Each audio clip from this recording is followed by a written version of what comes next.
The body wasn't there. The police didn't arrest me because of that, but I didn't know whether to feel happy about it. Just like Satoko had said, I'd failed. The body wasn't there. So I was forced to conclude as much. So no matter what strange natural disaster, coincidence, or miracle it might have implied, in order to free Satoko, I became a demon. And this abnormal world was my reward. Yes. Metaphorically, I had fallen into the demon world. So if we assume the demons are the Sonozakis, he has fallen into the Sonozaki world, which means he became Oyoshiro-sama and so did Takano, and the Sonozakis are dealing with the demons who... You know what I'm saying? Do you know what I am saying? Do you know what I am saying?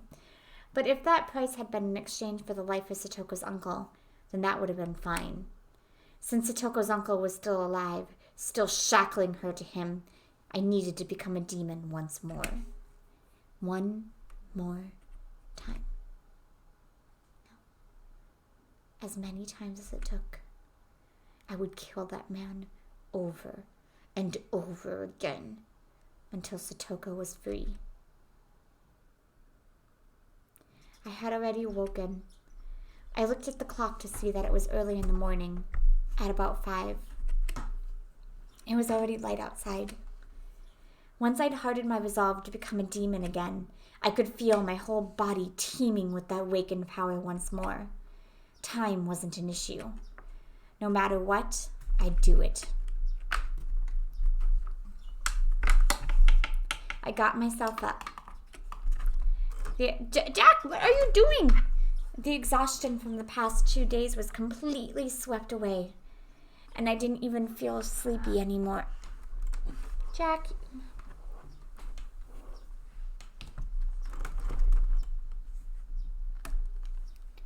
Are you satisfied? And I didn't even feel sleepy anymore either. I slowly rose and made sure my body was moving like I wanted it to. I could feel blood flowing through each and every one of my fingers. As I got dressed, I let my mind wander and had a strange thought. These 2 days, while I've said it was for Satoko's sake, the only thing on my mind has been killing. I've said it was for Satoko, but when I actually carried out the act, I had completely forgotten about her, albeit only temporarily. Maybe initially it was for Satoko's sake, but now I was just a demon, killing for the sake of killing. And as a result, I'd sunk into a world fit for such a demon. Maybe it was the same for Satoshi. He resolved himself to kill his aunt to save Satoko, became a demon, then disappeared from the sunlit Hinamizawa, vanishing into the demon world. Which meant that after all was said and done, I'd meet the same fate. I'd tried to avoid making the same mistakes, but it happened anyway. Which meant that maybe Satoshi was here. Satoshi had come to this world a year before me, so he would be here somewhere. And surprised, I stopped walking. There was the second set of footsteps I'd grown so used to hearing.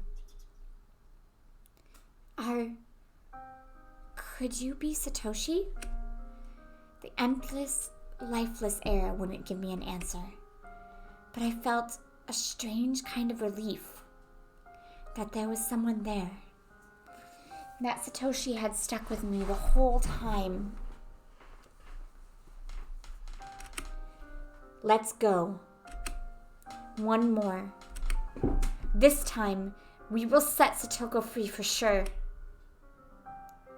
I quietly slipped out of my house so my parents wouldn't notice. If they caught me now, when I'd been out way too late for 2 days now, they'd really give me an angry talking to. I didn't have time to allow that to happen. Today, I would put an end to it. If the dead body disappeared, then I didn't have to bury it. I could just burn it and then take them with me so I could kill him again every time he resurrected. I'd do it again. I'd kill him again, and this time I'd set her free. Outside, the morning light was so beautiful as to stagger belief. I went to the storage room to find weapons with which I could kill him for sure. Blunt or not, it didn't matter to me. Right now, I didn't need to care whether someone saw or if the police came. This world had gone crazy after all. A world where I'd shown up at the festival and had fun, even though I wasn't there. Even if the police arrested me, I'd probably end up going right back home as if nothing had happened. Both me and the other Keichi. Even without me, he'd fill in. I could vanish from Hinamizawa without anyone noticing. So basically, I didn't care if I was mistakenly killed. Even if I died, Keichi would remain. After all, this isn't the world I belong in. If I was going to be killed mistakenly for Satoko's sake, then that was my duty as her Nini. As those desperate thoughts became serious, the morning air felt refreshing to me, strangely enough. Oh, this one's scary. Let's go with this. It was a hatchet meant for chopping thick firewood. Its hefty steel blades was sinister, almost as though it was a tool meant for killing people. I couldn't exactly take it out in public, so I wrapped it in a little old newspaper and tossed it into my bike. Sorry for using you for evil all the time. I'll need you again today, my legs. I apologized to my bike for some reason. For the past three days, I've only used it for dangerous things. I'd been riding this bike ever since I lived in my old town. I could walk most places I wanted to go, so I hadn't used it all that much. My mom had bought it for me when I entered cram school, thinking it would be a convenient way to get to the station since it was far away. So I'd always use it to get back and forth from cram school. I'd only ever put textbooks and class materials in the front basket too. I never tried to put a hatchet that I'd be using to kill someone in here. When I came to Hinamizawa, life finally felt fun. I met the best friends ever and had some of the greatest times ever. Those times might have been shattered now, but it was my greatest wish that I could get them back, even if I had to risk my life to do it. That's how fun those times had been. I killed someone, and now I was at it again, needing to kill someone. Murder was a crime. I didn't believe that people should ever think murder was okay, but still, the times I'd had were enjoyable enough for me to commit such a crime. My friends were irreplaceable, and the time spent with them a treasure. Hanging out laughing, sometimes tricking each other, but always in a friendly way. I didn't fear committing any crime, as long as it was for the sake of taking back those times that gave my heart so much pleasure. This was the value I decided to uphold. It wasn't something I learned from school. It was a noble path that I chose myself. I thought back to when I first came to Hinamizawa. About how on the very first day, Satoko had welcomed me via blackboard eraser with a rock in it. That really surprised the heck out of me. She would laugh, get angry, cry. She was never boring. She was obviously the most childlike one among them, but she was so lively, full of vim and vigor, and good at meddling in other people's businesses. Then went Mion, Reina, Rika. Wasn't Satoko the one at the center of everyone's laughing and banter? Satoko would try to look cool. Then Mion would make fun of her endlessly. Then Satoko would cry, which would put Reina in a state of ecstasy. Mika would greatly be delighted. And I happened to get mixed up in it.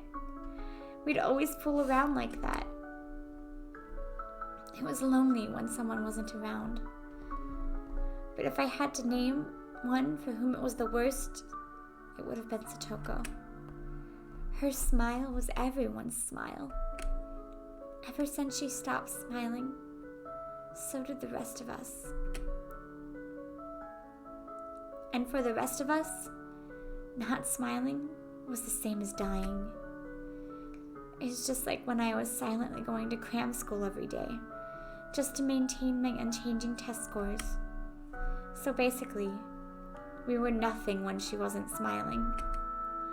She was full of hot air, but she was our princess, cute and unhateable. In that case, I was her knight, searching for the dragon's castle in order to win her smile back. Knights, of course, use swords, the awesome two-handed kind. I'm probably the only knight in the history of the world to be taking someone on with a thick, rusty hatchet. Then I saw an old woman in the ridge of a field waving to me. "Oh my, Keichi, out for a morning ride?" "Good morning!" I reflexively waved back in a refreshing way. Should I really have been feeling so happy, waving like that? Satoko's house would be right past this road, going beyond the rice paddies.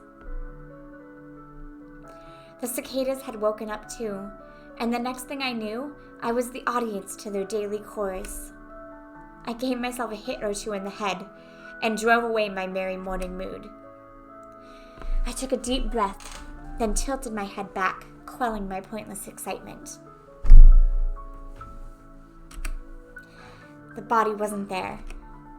Its absence either meant my killing him had been an illusion, or that I'd killed him and had risen from the dead, or maybe somebody moved him.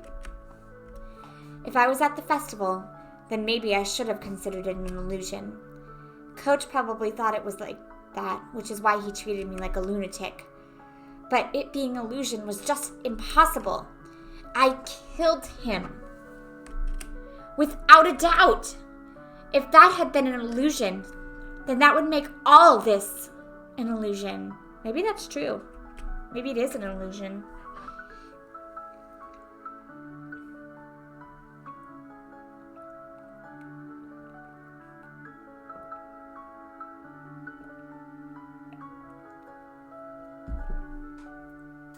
If he's really dead or something, I'm going to be pissed. It's such a cop-out way to solve a mystery.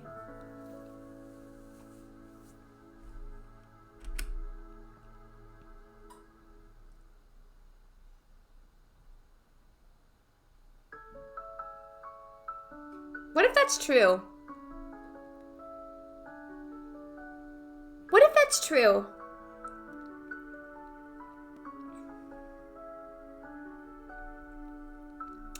If that was the case, then here's how it would end up. I was actually in a vegetative state due to a traffic accident, and I was currently dreaming in a hospital bed about how great it would be to spend time with friends and rice paddies like these. That was a terrifying thought, though. If that's true, I'm gonna be mad. If this wasn't an illusion, then the only possible answer was that he was resurrected.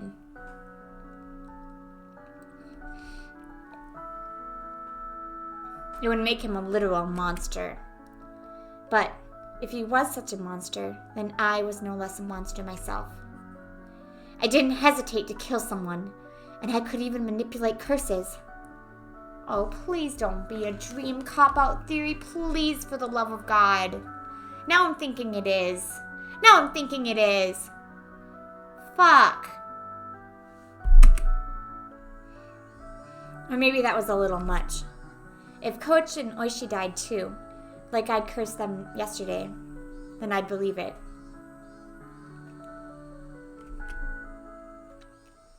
If he's Satoshi and this is an illusion and he's like in a vegetative state, I'm gonna be so fucking pissed. I set my bicycle aside and went to take a look. His motorbike wasn't here. Of course it wasn't. I sent it down to hell that night, throwing it into Onikakushi swamp. Or maybe Just like how the corpse wasn't here. Maybe the motorbike didn't get thrown into the swamp either? The fact his bike wasn't here might have been because he had gone to town and had it come back. Not necessarily because I'd thrown it into the swamp. If her uncle wasn't around, then that was convenient on his own. Then I'd just show myself in, wait for him to return, sharpening my hatchet. If he was there. Forgotten sensations came back into my gut. A feeling of tension rose within me. The sensation was like poison, dulling my actions. But it could also be the trigger to allow myself to awaken to my superhuman otherworldly self. I held the hatchet, still wrapped in newspaper. Its weight in my hands was profound, sinister, and reliable. I didn't know what time it was without a clock. But it was probably still a little before 7. Damn, that's early. Satoko would be awake preparing her breakfast and lunch. But her uncle would still be wallowing in indolence. A guy like him would have stayed up late drinking and probably always slept until noon. I considered ringing the doorbell and having Satoko open the door for me, but if her uncle woke up to the sound, I'd waste my chance of him being asleep. If Satoko saw me sneaking inside without ringing the doorbell, she'd be surprised. If I ran into her, what would I say? "I've come to kill your uncle, so stay quiet." No, I couldn't do that. That would be like making Satoko responsible for his death. Be quiet and go wait outside? Maybe that would do it. How would Satoko react? She'd probably try to get me to give up on killing him. I'd have to lie somehow to get her to go outside. Satoko didn't need to know that murder was occurring at this house. I couldn't quite think of a good lie to tell her, but I couldn't do much just standing like this. I made up my mind and grabbed the doorknob, then slowly turned it and pulled. It wasn't locked. The gap between the door and the wall steadily grew larger. The chain wasn't even on. The oppressive smell of life in Satoko's house hit me. At the entrance, there were a few pairs of shoes and sandals. I couldn't tell whether he was here or not just by looking at them. I could hear a television somewhere. The television was in the messy dining room. There was food scattered on the table, giving an impression decidedly different from happy family meal time. Meals were for eating food while thanking the person for making it, meaning whatever occurred in this dining room was not a meal. Nobody in sight. No sign of anyone either. But with the television on, he must have been close. Could he have anticipated my coming and be hiding waiting for me? The tension I felt was so thick, so tight, that I thought it would choke me. The newspaper wrapping the hatchet's thick blade didn't hamper its power. I tightened my grip, then very carefully took a look around. Where had those peaceful feelings from before I arrived gone? Even the sound of sweat bubbling up on my brow got me on nerves. And then I looked at the table and realized something. This wasn't breakfast. The grains of boiled rice were all hard and dried. Then, was it last night's dinner? I left the dining room, keeping vigilant. Went down the hallway and found the stairs to the second floor. When that man was playing with his friends, he looked out of the second-story window. It was highly possible that room was his own, and he slept there. I tiptoed up the edges of the stairs, quietly climbing, without making a sound. I couldn't hear any kind of snoring. I didn't hear anything. I went through a few rooms slowly and quietly, opening the paper doors, checking inside. But I couldn't find anyone. To search more efficiently, I got down on the floor and pressed my ear right up to it. I could hear the television in the dining room and a low hum, perhaps of boiling water. It was then that I started to harbor some feelings of suspicion. This house wasn't right. It seemed like people had been here since the TV was on, but it wasn't normal for nobody to be around this early in the morning. I silently descended the stairs and went back into the dining room. I looked at the food scattered about. Completely dried up rice, an overturned bowl of miso soup, the package for a side dish bought at the supermarket. I could tell Satoko had definitely been the one that made this. The food was far from Mion's perfection or Reina's gentleness, but it was sincere. Judging for how she cooked for me, and from the type and amount of side dishes, I deduced the meal was from last night. The numbers stamped into the food package read 830620. June 20th, 1983. That was yesterday. And there was food for two, which meant this was last night's dinner, and Satoko's uncle would have been here. Unless she's crazy. Stop it! Don't even think about saying that word impossible again. Anyway, her uncle was here last night. That much was the truth. No, she could have made it for her illusionary person. He had found fault with Satoko's food and thrown the bowl of miso soup and flung the rest everywhere. Hidden deep within my feelings of calm and composure was a lit flame of anger and a curse. Should I have ever shown this man any mercy? I heard the sound again, the one from before, like a water boiler. What was it coming from? The first floor? But where? The bathroom? I could hear the noise coming from the other side of the frosted glass at the far end of the changing room. It had to have been the sound of the water boiler for the bath. Steam was enshrouding the glass door, and the heat from it was leaking into the changing room where I was standing. My misgivings deepened. People didn't normally take baths this early in the morning. If one did, then it would mean that this house, time had stopped ever since the moment last night. Was it being reheated? The water boiler in the bathroom had been active this whole time. I checked in a clothing basket and saw Satoko's familiar uniform stuffed in it. The uniform had stains and dried rice stuck to it. Certainly not something she could wear today. It was probably from the miso soup at the dinner table yesterday. I looked hard at the frosted glass, but I couldn't see anything through all the steam. And then, an electric surge ran through my mind, and a terrible premonition came over me. Could she? She couldn't have possibly been in there since last night. That would be impossible. But no. In Hinamizawa right now, nothing was impossible. I gulped audibly, then quietly pulled aside the glass door. Hot, steaming air burst out of the slight opening. The fan wasn't on in the changing room, so it went completely white with the steam. Just as the hot vapor poured into the changing room, cooler air flowed into the room with the bath. And I just heard, due to being hit by that air, a very weak moan. That was all I needed to know who it was. Satoko! No answer. Satoko was in the bathtub, surrounded by a thick layer of rising steam. The top half of her body was leaned over the edge of the tub, and she was passed out. The water boiler kept on making a whistling noise as if it angered. I could see the gas flame through the small window. It was roaring at full force, completely blue. Satoko's entire body was boiled red and flaccid, as though her bones had melted. She was almost like a doll, as she laid there unconscious.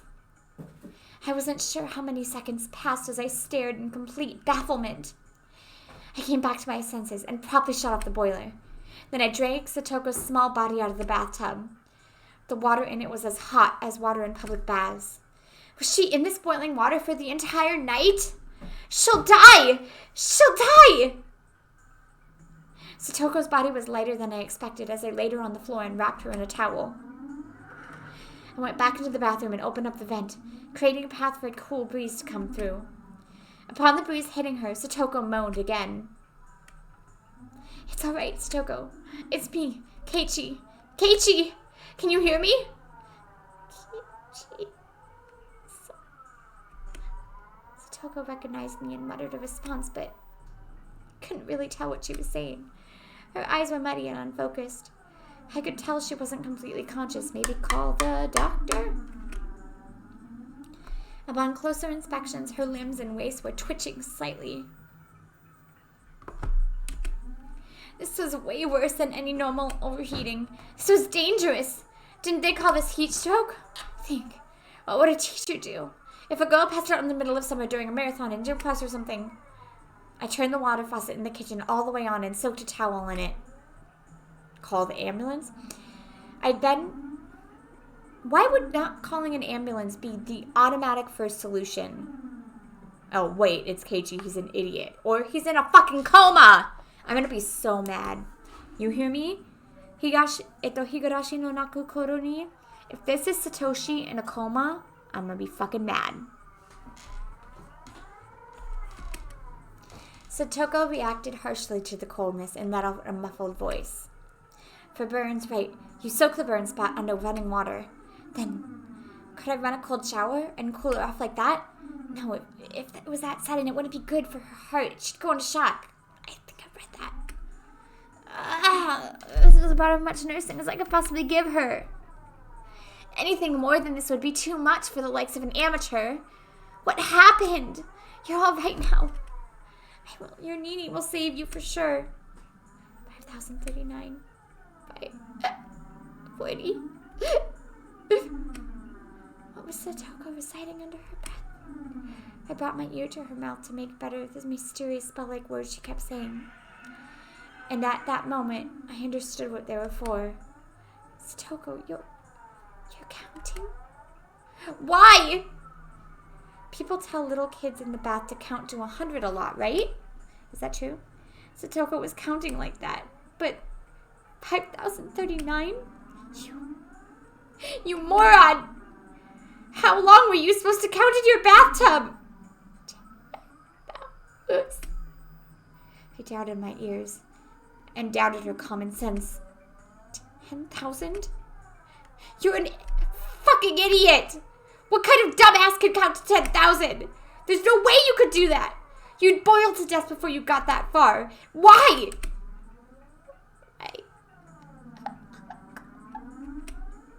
Last night, her uncle flew in a rage at dinner she'd made, saying it stuck and was unendable. Satoko didn't understand what he meant. It wasn't much different than what she usually made for him. Maybe he hated the smell of the pickled vegetables she bought in particular. Her uncle then decided that stink was originating from Satoko and shouted at her that she never took baths. And then he put Satoko in the boiling water and told her not to come out until she counted 2. I'll kill you. I snapped and exploded. Raising the newspaper-wrapped hatchet, I stamped through the house. I searched for anything, traces, signs, smells, vibrations, heartbeats. With the roar quiet, I raced up the stairs with such force that I could have stomped a hole through them. Then I found the futon in the room I thought was his, and well aware he wasn't sleeping in it, I bashed it with a hatchet. Did he run? No, she imagined it, like I said at the beginning. I'll bust the entire closet down, door and all. And if he's not there, maybe there's a secret door. Any switches or levers in the walls here? I smashed into the wall after the wall with hatchet, crushing them. Dust rose in the air, broke pieces scattered across the floor. I smashed all the glass windows for good measure.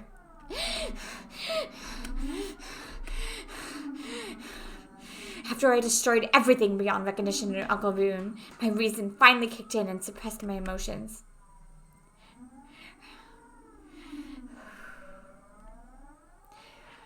Her uncle wasn't here. I'd have to leave killing him until later. Right now, I had to do something about Satoko. I went back to the changing room. Satoko was still lying limp on the floor. There was nothing more an amateur like me could do for her. I needed to take her to the hospital. Coach had treated me like a lunatic yesterday and tried to lock me up. I never wanted to see his damn face again, but I still needed to go to the infirmary one more time. I needed to have a doctor look at her. I thought about putting her in the dirty uniform lying in the basket, but I had no experience dressing someone, so it would be difficult. Shit. I don't have time. I eventually gave up on clothing her and decided to carry her in a bath towel. The clinic was close. It would be way faster to carry her than call 119 and get an ambulance. I threw the biggest towel I could find over her and prompted her to stand. Can you stand? I'll carry you to the doctor.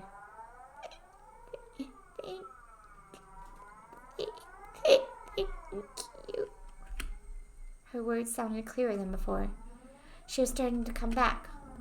I cried tears of relief just knowing that.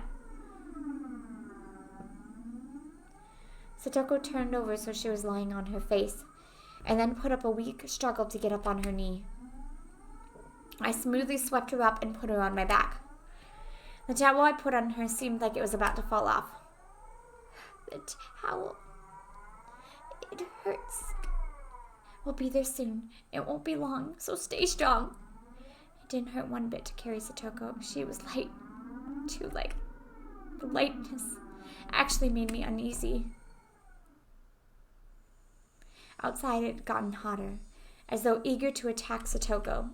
Fucking cicadas. Why did it have to choose this morning to get so fucking hot? I didn't have time to swear. The clinic. Here. Hoisting Satoko onto my back, I broke into a trot.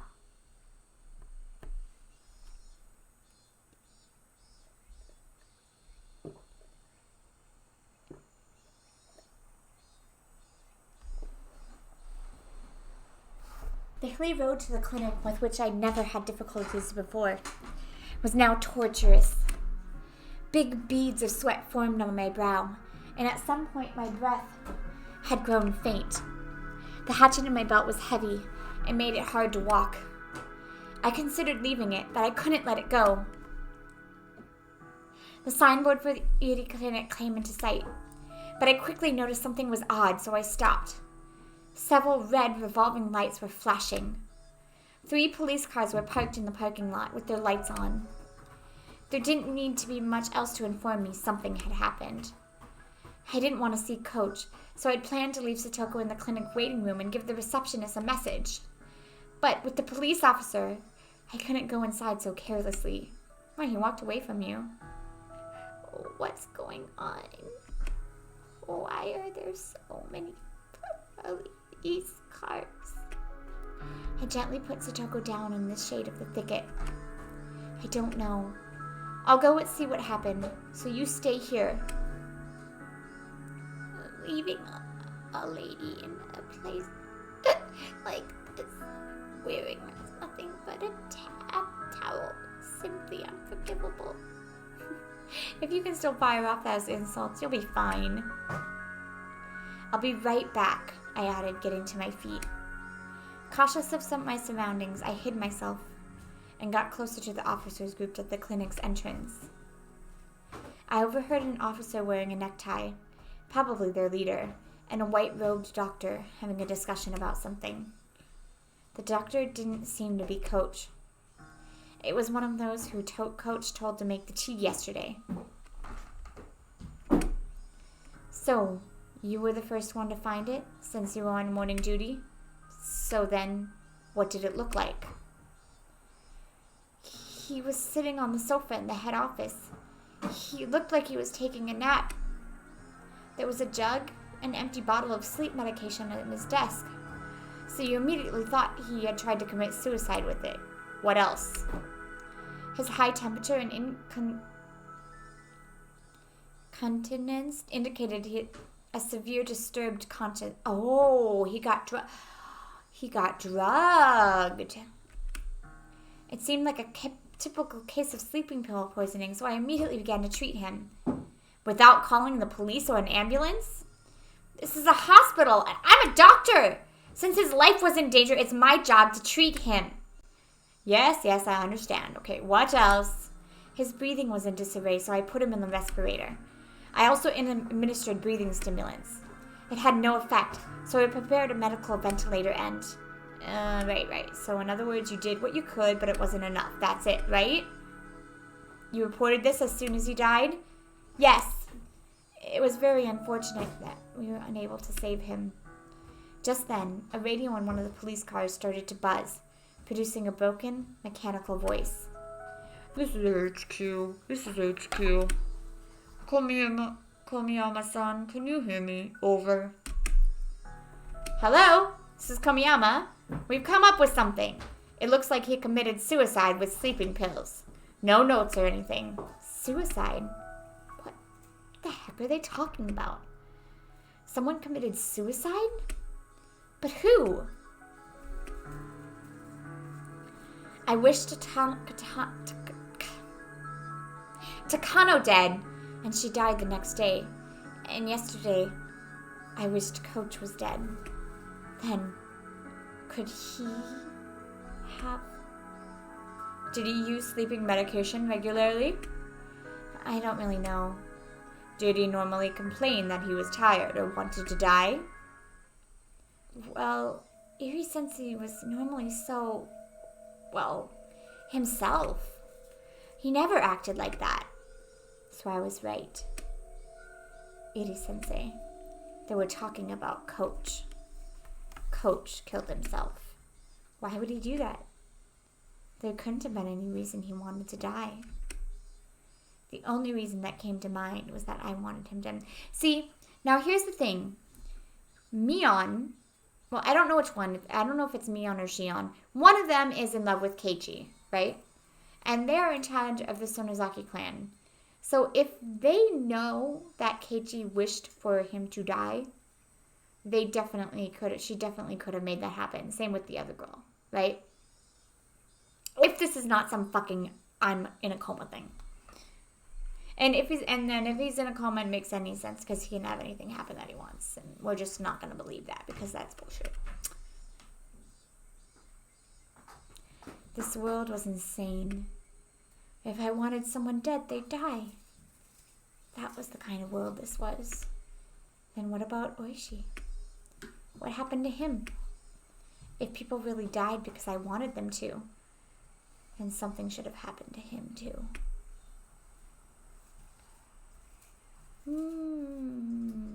I've sent you back up. The chief wants you to leave the rest and get back for searching for Oishi's car. Yes, sir! Please excuse me then. It looks like we're getting relieved here, so please leave everything as it is right now. All right, let's go.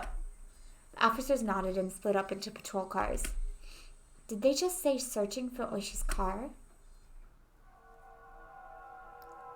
Searching for his car? That meant he had gone missing? Takano, Coach, Oishi. When I wished for it, the very next day, they disappeared. No matter how angry you were when you said you wished someone was dead, it didn't normally happen. Everyone knew just wishing for it wouldn't make them dead, and that's why people could utter such curses so lightly. But the curses I uttered were being granted. At that time, I hadn't even been walking, and yet I heard a footstep. And it wasn't only one this time. They came from behind, and they stood right behind me, reaching a hand for my shoulder. Would you mind telling me what's going on? Satoko? Don't scare me like that! I'm the scared one here. I'd prefer it if you didn't shout suddenly. It was Satoko. Her eyes were still unstable, unfocused, but she seemed at least to be able to walk. She looked far better now compared to her earlier exhausted state. How do you feel? Are you okay? My head still hurts, but I can't stay outside looking like this forever. She gave a smile, a show of courage, but her legs were still shaky. Anyway, what on earth is going on? From what I just heard the police talking about, Coach apparently committed suicide. Satoko was at a loss for words. Her face grew paler and paler, and I could tell she was doubting her own ears. Keiichi, Is that true? I didn't misunderstand. That's what I heard. They said Iri-sensei killed himself with sleeping pills. Satoko went down on her knees and broke into tears. It can't be. Coach, he would never kill this. As I watched Satoko crying and clawing at the grass, I felt myself trapped by guilt and remorse. I got so angry that Coach was treating me like a crazy man yesterday. Why? Who says madman? That he'd betrayed me. That I thought he'd be better off dead. But even Coach, who to me deserved to die, still had people who loved and respected him. And he was just trying to help you, to be fair. Like Satoko, in my selfish, egotistical anger, I wished for his death, and it was granted. And now Satoko was crying. The guilt tore at my heart. I worked myself up to murder for Satoko's sake. I decided I wanted Satoko to be happy. But was that really all it took? Murder meant taking someone's life. It meant making everyone attached to that person sad. In Satoko's uncle's case, of course, nobody would be sad. So I didn't feel a sense of guilt at all. But Coach's death was different. I wanted to make Satoko happy. And that had resulted in me inflicting a deep sadness upon her. No, it's because you're a moron. But yeah. But Coach killed himself. It wasn't my...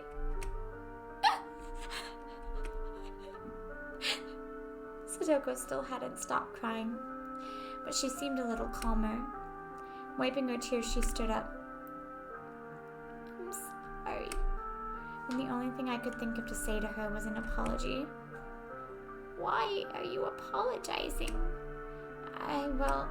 Yesterday I got into a fight with Coach, and I thought that I wanted him to die. I wanted it, so he really... Satoko looked at me dubiously for a few moments. Eventually, her expression softened as she interpreted my words in her own way. It isn't your fault, Keichi. Coach was an adult too. He felt like there was something he had to give his life for, and chose to do so after a lot of worrying and suffering. It's not anyone's fault. She smiled a little, trying to comfort me. I don't want to be naked forever. I want some clothes. Are you okay? Shouldn't you get someone at the clinic? I won't die from putting on clothes before going. Satoko readjusted her bath towel and started back down along the path. Her stride was wobbly, and it didn't look like she recovered as much as she let on. At first, Satoko tried to go back home, but it was the time in the morning when people were going to school and to work. So after seeing people walking around, she thought better of it. She must have been pretty embarrassed wearing only the towel. I'm going to Rika's house. My clothes should be there. What's wrong, Keichi? Satoko noticed how I was hanging my head and spoke. Despite how he must have come off, Coach was an adult, alright. He would certainly have not killed himself after a petty fight with you, Keichi. I'm assuming she's still very burnt and injured. Please stop blaming yourself. At first, I thought it was a coincidence. But with 3 people now, I couldn't discard the possibility. There was no such thing as impossible in this world.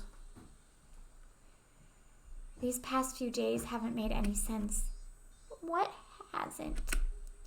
Satoko seemed to be having trouble breathing, but she still tried to listen to what I had to say. At the Wada Nagashi the day before last, you went home on the way there, right? And I went there and had fun. So it would seem. I'm sorry for getting so upset about you.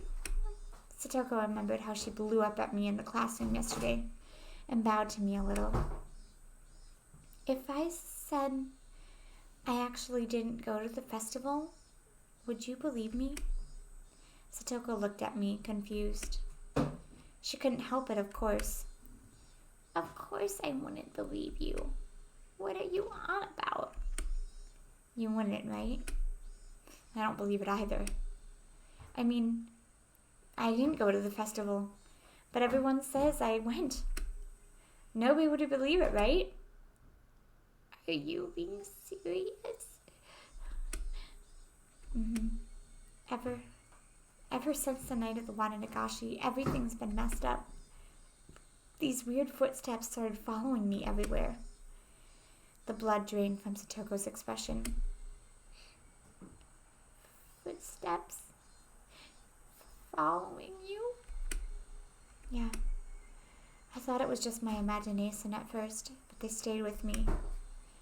They're probably still there. I can't tell them apart now because of yours, though. Satoko took a long, hard look at me. Maybe she was doubting my sanity. Coach did the same thing. I mean, why wouldn't he, after telling him this? The more I thought about it, the more I was unable to endure the feeling that my hatred for Coach had been meaningless. On the day of the Wananagashi, I didn't go. I was doing something else the whole time. I wasn't sleeping or unconscious, so it's not possible I walked to the festival in my sleep and forgot about it. That is quite strange. Then how were you at the festival? That's what I mean. I didn't go. No, I can't let myself get emotional. If I get agitated, that'd be proving there was something wrong with my head. Sorry. Well, nobody believes me, so, yeah. If that's what you say, then I'll believe you. Then what? That night I saw Takano, and it felt like she was looking down on me. So I made a wish. I wish she would die.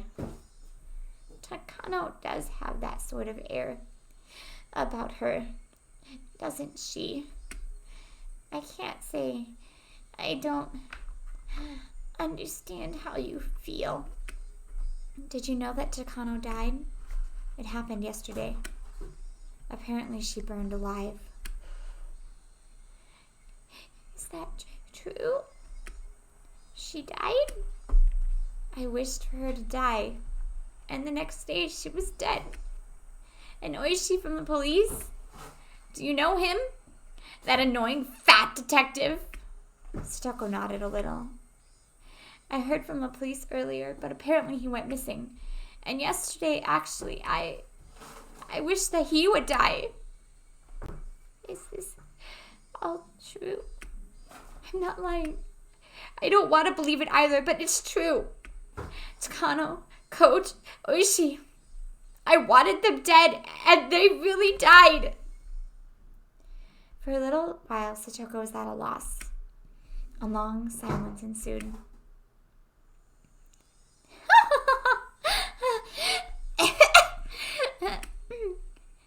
What a scary story. I should be sure to not get on your bad side, Keichi. And that's not all. There's something even stranger. It's about your uncle. I would rather you not talk about my uncle. He was there yesterday, right? At your house? Could we please stop talking about him? I don't want to! It's impossible. He couldn't have been there. I said stop! No! That man couldn't have been there after Waranagashi because No more. about that man. I killed him with my own hands. Even the cicadas stopped crying. Her face was streaked with tears, and it stiffened even more as she looked at me in disbelief. On the night of the Onikakushi festival, I killed your uncle. So it's impossible. He couldn't have gone back home. But still, he went back. And last night he found fault with the dinner you made, yelled all sorts of things at you, and then boiled you in the bathtub. That couldn't possibly have happened. So I wanted to make sure I actually killed him. So yesterday, I went to dig up the corpse I buried, but the body wasn't there. Is that even possible? I killed him, but there was no body. And he went home like nothing happened, home to you, and that wasn't supposed to happen, was it? Satoko's entire body stiffened. She was shrinking away, like there was someone in front of her about to hurt her. You probably think I've gone a little crazy, don't you? I don't blame you. I can't believe it myself. Keichi, I think you're very confused after all the people you wished were dead coincidentally died. You're just in shock at Coach's suicide, and you're really upset. I think you should stay home and rest. I'll be fine, so please take care of yourself. Satoko spoke like she understood, but she also told me to go home. I could see the revulsion in her face, and I knew she didn't want to be around me anymore. Once I showed you to the clinic, I'll go home. Your legs are still shaking. It would be terrible if you collapsed halfway there. Really? I'm fine. I don't want to expose my naked self to a man any more than this. She wobbled up the shrine steps, looking like she was about to fall. I immediately ran up to her and helped her stay on her feet. But then Satoko promptly jumped away from me. That outright rejection hurt. When she got to the top of the stairs, her breathing was ragged, and she wasn't even looking at me. At this point, I was being ignored. Well, it was more like she didn't want to have anything to do with me. It really was a feeling of rejection. And that hurt my heart more than any blade could have. This was the path I chose for her sake. To be treated like this at the end of it all broke my heart. Don't be naive, Keichi. You never wanted to be repaid in the first place. You didn't do it so Satoko would thank you. You did it so Satoko would be happy. And that was what led to this ending. Rika's house was a disaster prevention storehouse used by the town council. If you went past it a little further through the shrine grounds, you'd apparently reach the back of the assembly hall.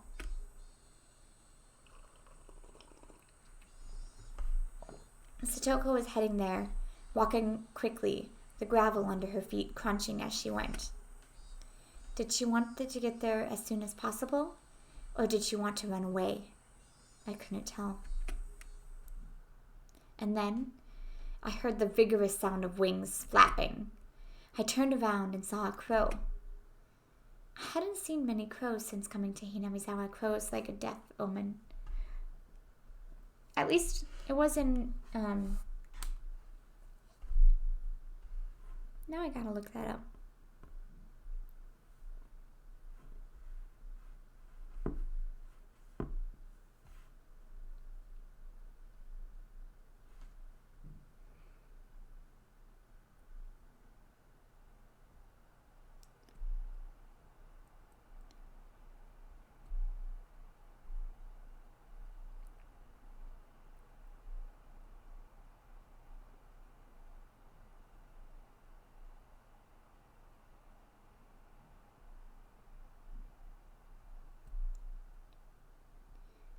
crows symbolize transformation and change.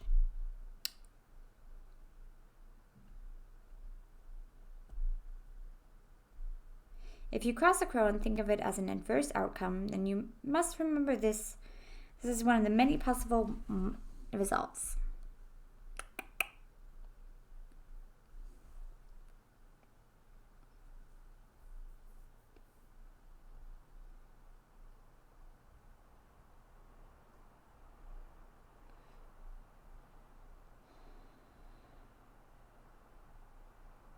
In dreams, crows can sometimes be seen as a bad omen, represent sadness or grief, but it can also be a sign of wisdom or intuition.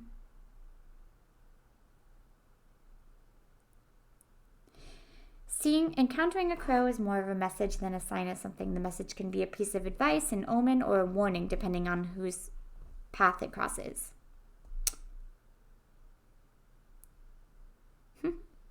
Cute.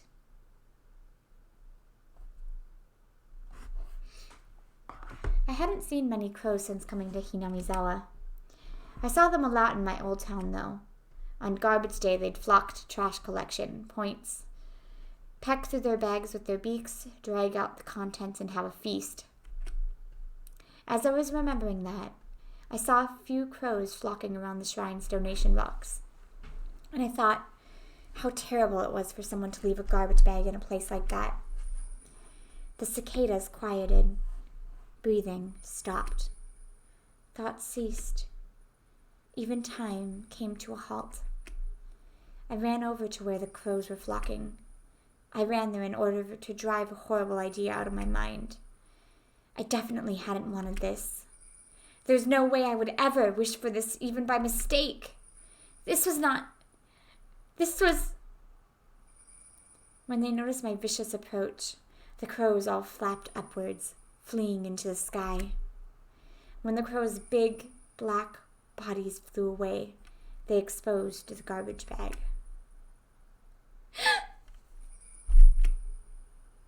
What had I seen there? The scream had escaped my throat before I understood what I was looking at.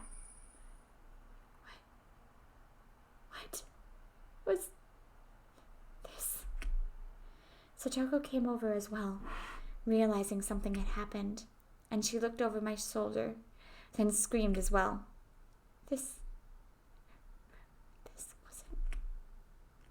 The garbage bag was crimson, dyed in fresh blood. Enough of this stupid roundabout way of saying it. That's right. Yes. Yes. It was Rika. Our friend. Satoko's best friend. Always easygoing. Clever as a cat. But so cute you couldn't hate her. Our friend. Rika. She was stark naked. She was face up, limbs sprawled. Her eyes were like glass, just staring up into the sky. And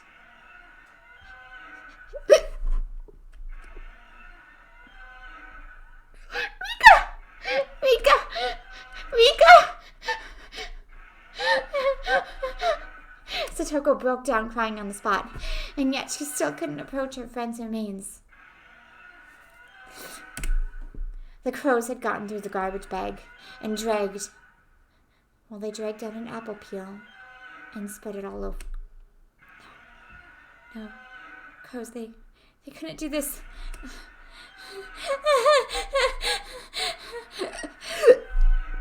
On the spot, I started vomiting. The sour taste became a bitter one as I threw up over and over again. Rika,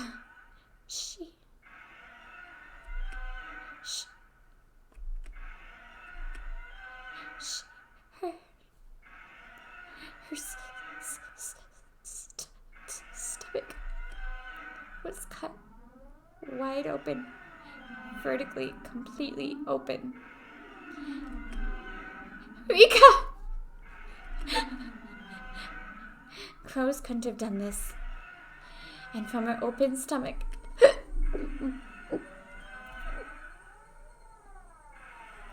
organs, her bowels were dragged out like children's toys left all over the floor. That unbelievable sight induced oxygen deprivation in my brain. Color left my vision. Pounding headache, dizzy, and I wanted to vomit. It was like the nightmarish remains of a ceremonial killing. We know who that is, don't we? It starts with an M, rhymes with neon. Somewhere, someone had killed Rika, brought her here, laid her here with her limbs sprawled, and then cut open her stomach and dragged out her intestines. Red and pink viscera were sticking out of her gut, and her intestines are scattered in every direction,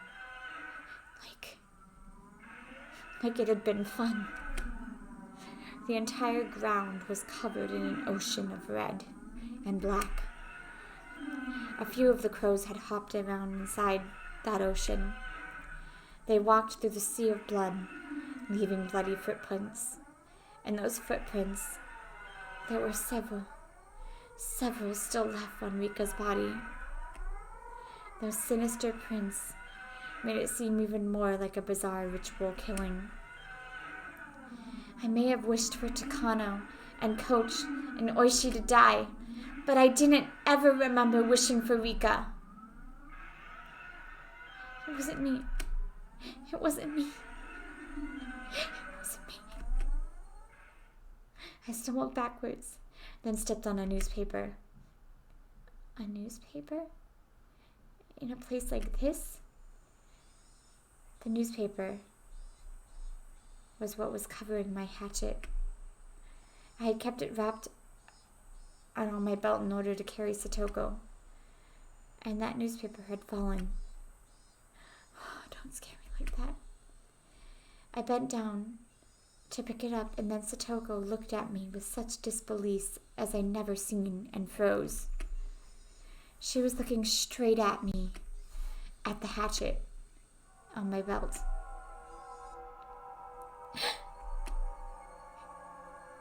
Calm down, Satoko. This isn't what it looks like. Satoko, trembling madly, backed away. It wasn't me. It wasn't me. It wasn't. Murderer. She didn't care at all that she was exposing herself through the towel. She just trembled and tried to step back from the demon in front of her. Satoko, please calm down. Please relax. Satoko! No! No! Screaming weakly, Satoko began to run unsteadily. Run away, that is.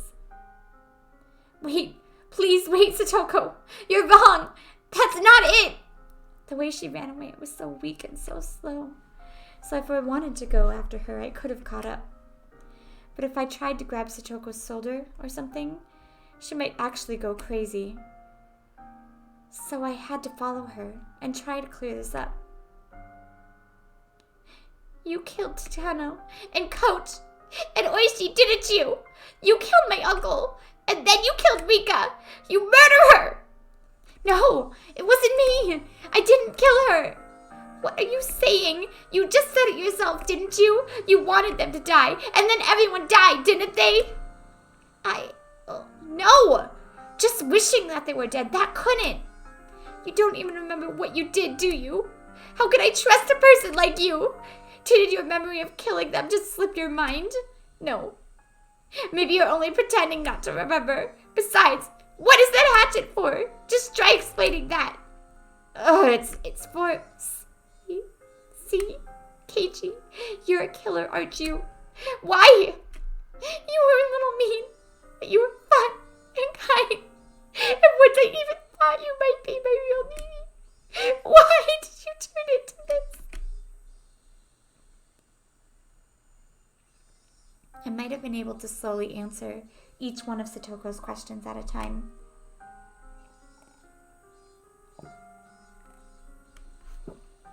But in this situation, explaining my innocence in such a short period of time was impossible. I mean, I didn't even know if I was really innocent.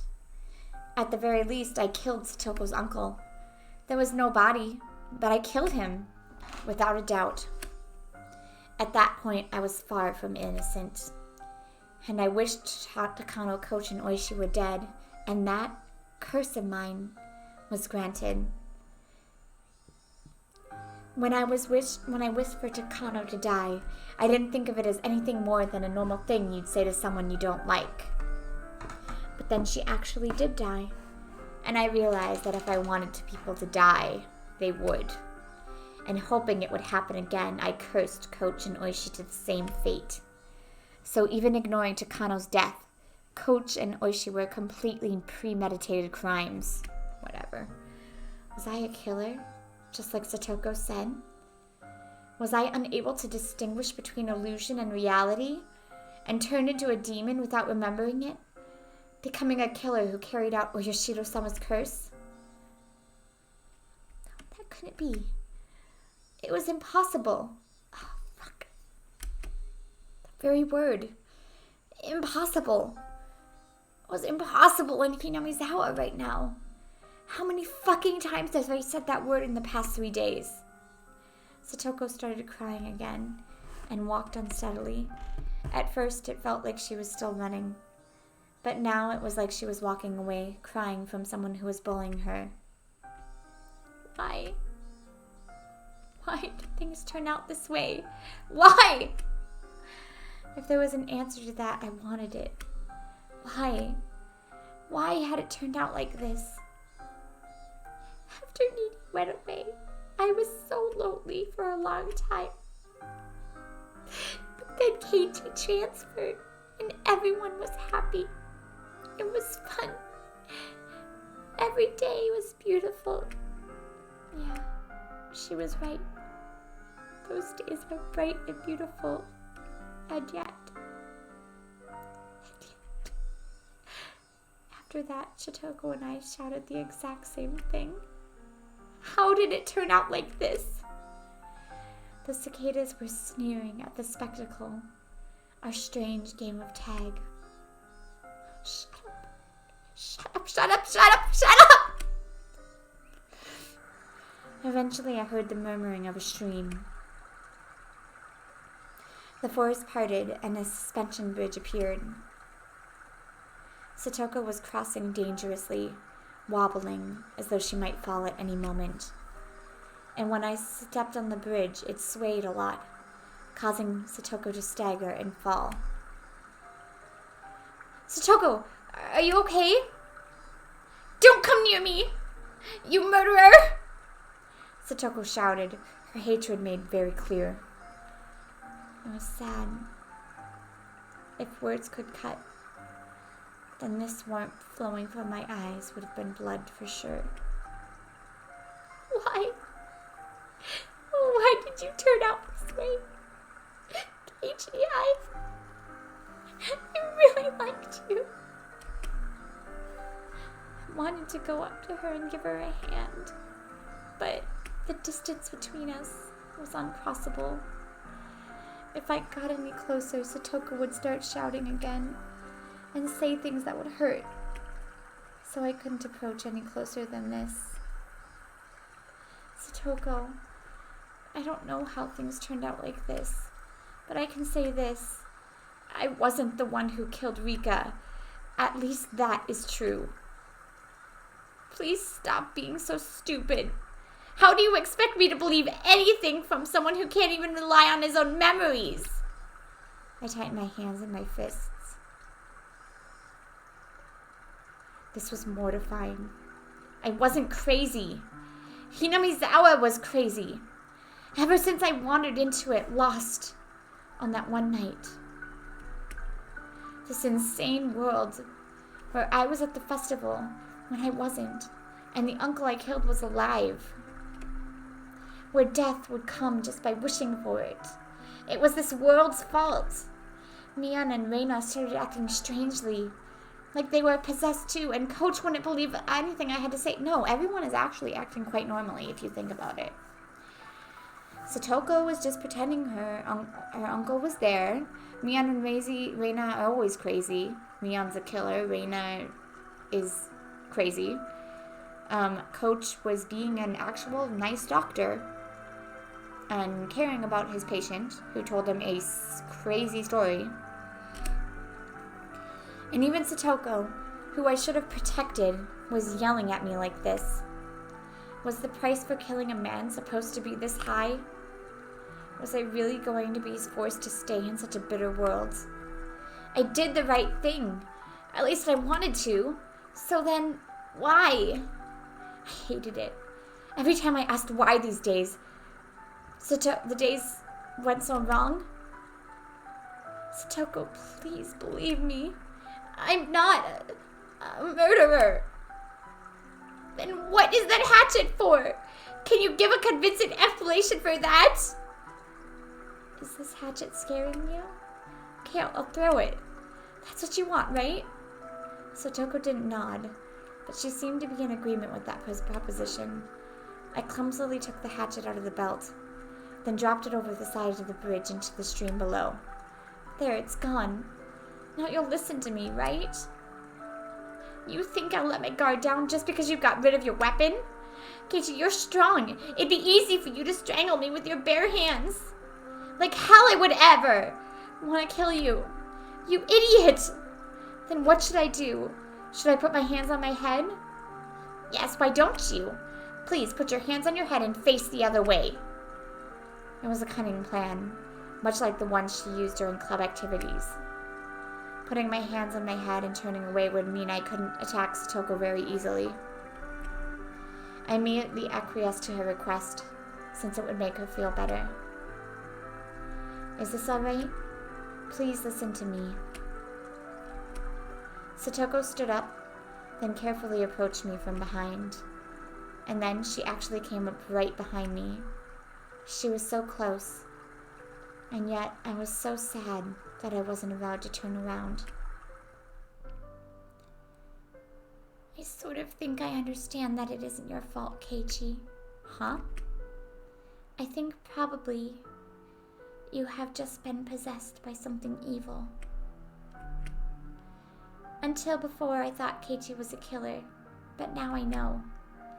After looking at your eyes, I could hear that Satoko was still crying, but her voice was gentle just the same. Keichi could never kill anyone. Something simply possessed his body and made him do evil things. Was she speaking literally right now? Or was she trying to admonish me? I couldn't tell.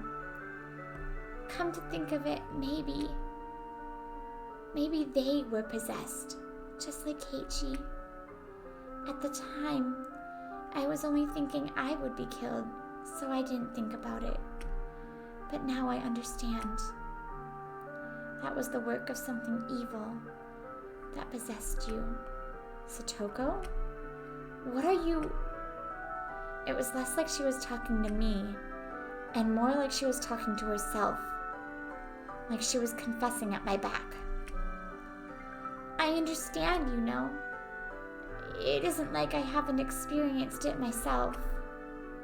Satoko's voice started to become mixed with sobs. Her pain voice tore at my heart. But I didn't know what Satoko was talking about.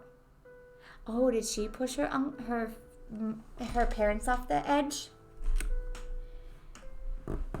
I climbed to the top of the ritual storehouse once. It was a few years ago.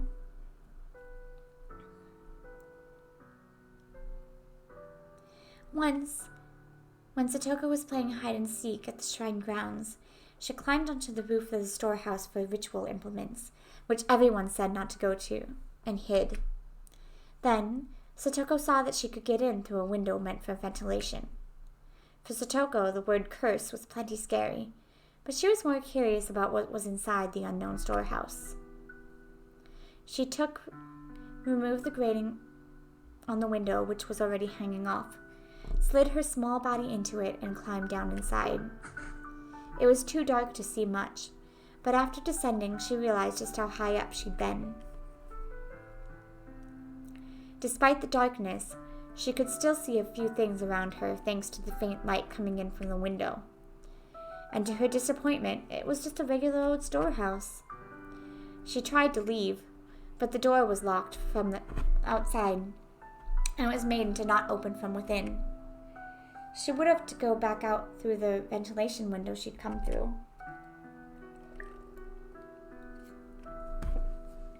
But the window was high on the wall, and there was no way she'd be able to climb back up.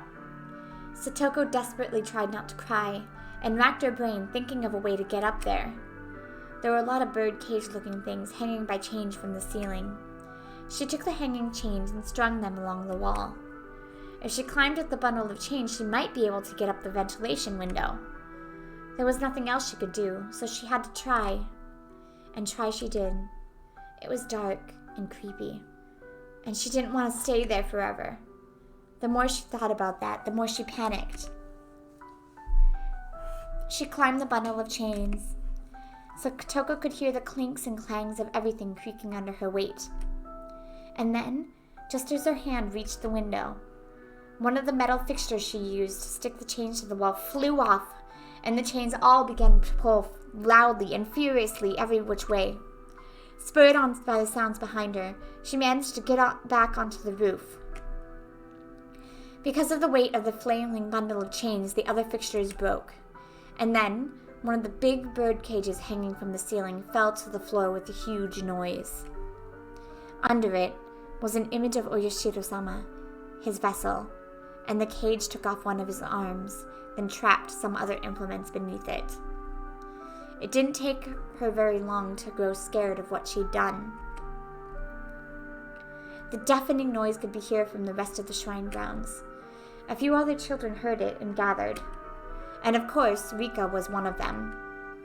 Then Rika's father, the shrine priest, with an angry look ran over. And then, as for what happened next, it was painful to remember.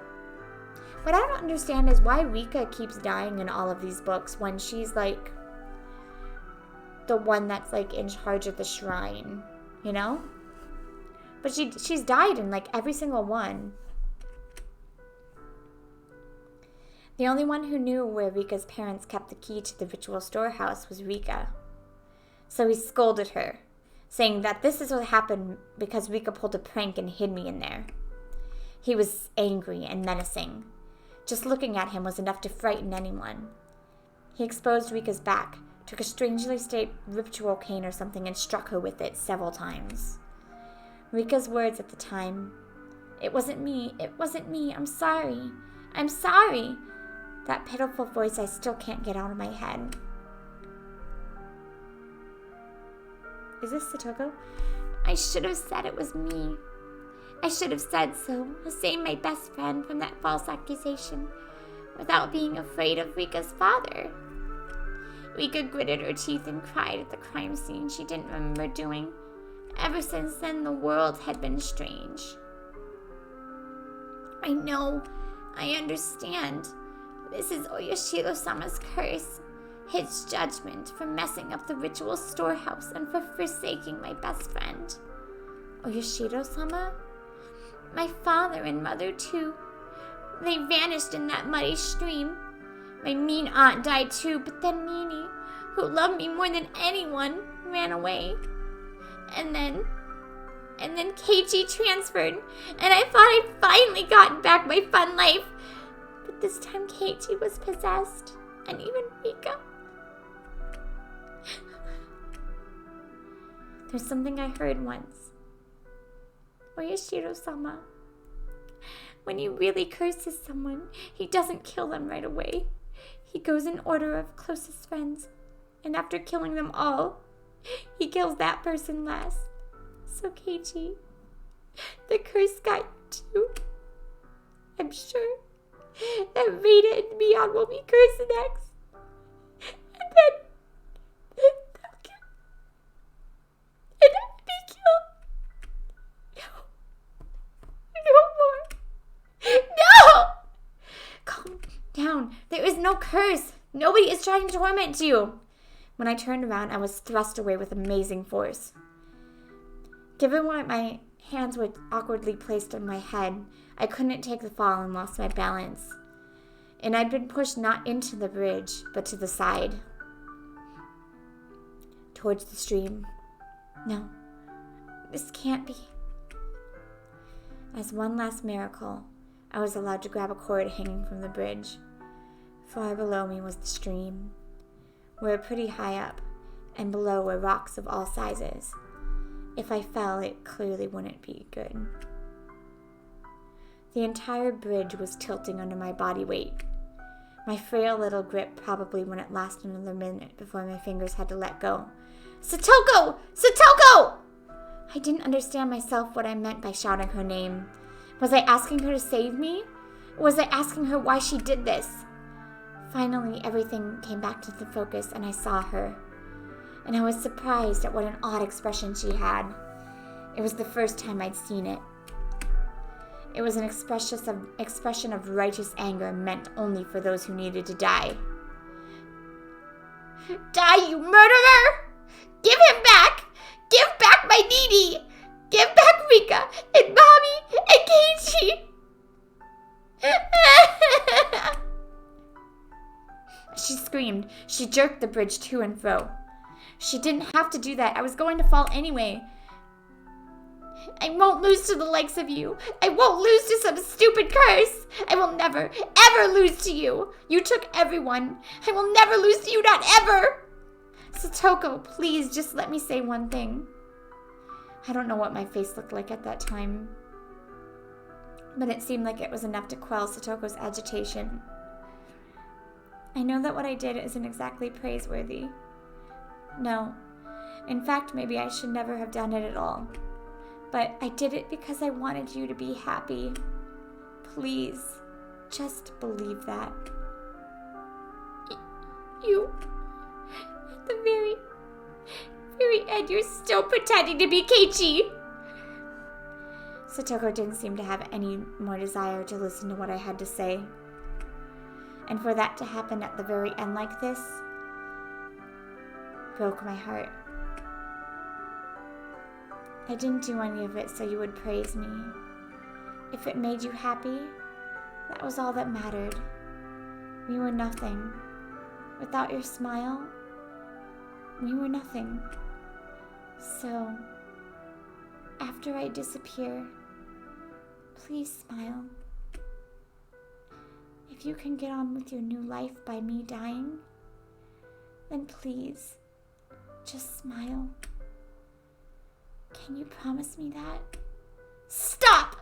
Don't use Keiichi's mouth like that! Fall! Die!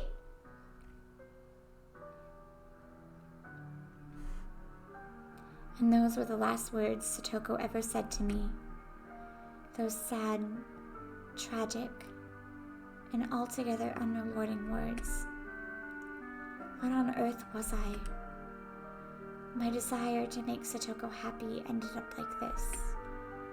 Where did I go wrong? And what was the mistake I made? When did I make it? Was I the crazy one? Or was it Hinamizawa?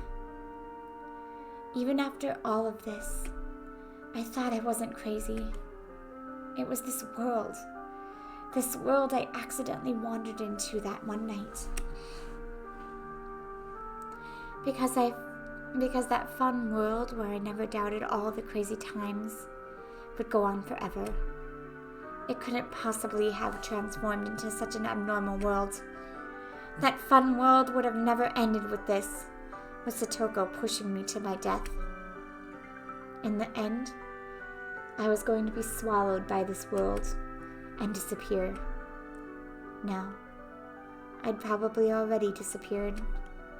Yes, probably. On the night of the Watanagashi. I'm sure that the world I really belonged to, I had vanished that night, and everyone was worried. It was laughable that I had taken this long to figure out I wasn't around anymore. Oyashiro-sama's curse on the 5th year was Satoko's uncle dying, and me disappearing. In the real world, Satoko had already been freed. Maybe my friends were all lamenting my disappearance and valiantly trying to get back on their feet. And even though they were down to 4 people, the club would reopen and they'd have a good time without me, waiting for the day when I would come back. I'm sorry. I couldn't come back home. But this is what I wished for. It was my wish for Satoko's smile and my duty as her Nini. At this point, there will be nobody left to torture you. Because Satoshi and I, it took 2 years, but we won. That annoying toothy smile of yours, we wanted to see it one more time.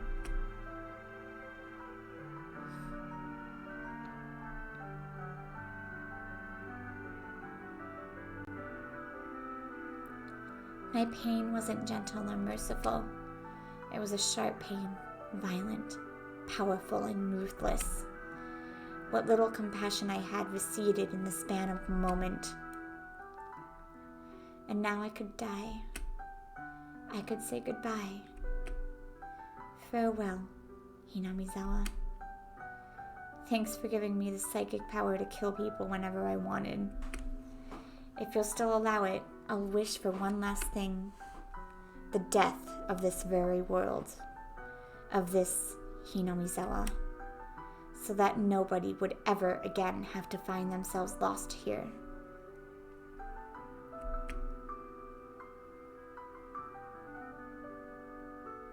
See, it really makes me think that maybe he really is in a coma or like in purgatory, which I really hope that's not the case.